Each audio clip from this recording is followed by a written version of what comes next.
কুকুর নিয়ন্ত্রণ হারিয়ে পড়ে গেছে সেই চিংড়ি নদীর পার। এই যে দেখেন, এলাকাবাসী উদ্ধার কাজ করছিল, কিন্তু কুকুরটিকে এখনো খুঁজে পায় নাই। আমাদের সেই ভাইরাল ডুবুরি নাম তার রিপন সরকার, তাকে গ্রামবাসী সবাই নিয়ে আসছে সে চট্টগ্রাম থেকে। ভাই, আমাদের এই কুকুরটা দ্রুত আপনি উদ্ধার করতে অলরেডি মাঠে নেমে যান। আমাদের সেই ডুবুরি কিন্তু অত্যন্ত চেষ্টা চালিয়ে যাচ্ছেন, দেখা যাক সে কুত্তাটিকে সে উদ্ধার করতে পারে কিনা। ডুবুরি, আপনি আপনার কাজ চালান। আমাদের সেই ডুবুরি কিন্তু তার অত্যন্ত কাজ চালিয়ে যাচ্ছেন, সে পারবে কি আজ এই কুকুরটি এই উদ্ধার করার জন্য। দেখেন, এখানে কিন্তু হাজার হাজার দর্শক ভিড় করছে। আপনারা সবাই দোয়া করবেন। এই কুকুরটি কিন্তু একজন লোকে পালতো, দৈনিক তার 1000 টাকা খাবার ছিল।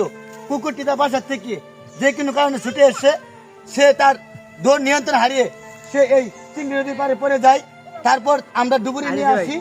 এলাকাবাসী চেষ্টা করছিলাম এই কুকুরটিকে উদ্ধার করার জন্য, দেখি ডুবুরি কতটুকু পাবে, তার কাজ কি উদ্ধার করতে পারে কিনা। আমরা এখন সেই অপেক্ষায় আছি। আমাদের ডুবুরি দেখেন অলরেডি মাঠে কাজ করতেছে। আপনারা সবাই দোয়া করবেন যেন এই কুকুরটিকে পাওয়া যায়।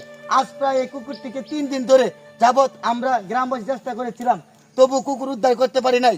তারপর থেকে অনেক টাকা খরচ করে আমরা ডুবুরিটি আনেছি। এই ডুবুরি কাজ কতটুকু সাকসেসফুল করতে পারে সেই অপেক্ষায় এখন আমরা আছি। সেই ডুবুরি অনেক ক্লান্ত হয়ে গেছেন, তাকে আমাদের এই দেখেন ছোট ভাই রশি টেনে আনছেন। হ্যাঁ, তাকে এনে আমরা হয়তো সেই নাস্তা পান করতে দিব।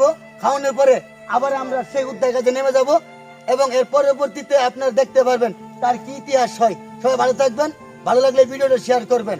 আসসালামু আলাইকুম।